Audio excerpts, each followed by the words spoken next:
અહીંયા બીજી વાત કરી ને પછી ઉઠાવ.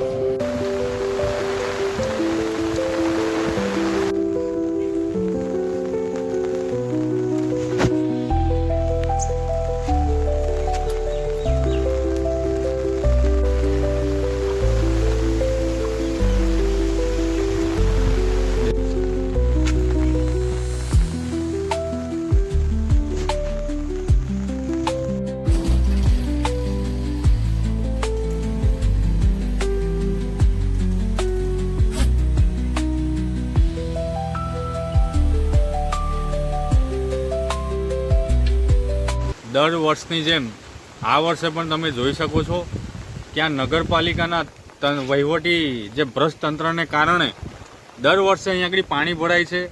આ જે નાના તળાવ આવેલું છે ત્યાંથી મારુવાસથી વણકરવાસને જોડતો આ રસ્તો છે, અહીંના રાહદારીઓ પણ અહીંથી જ આવજાવ કરે છે.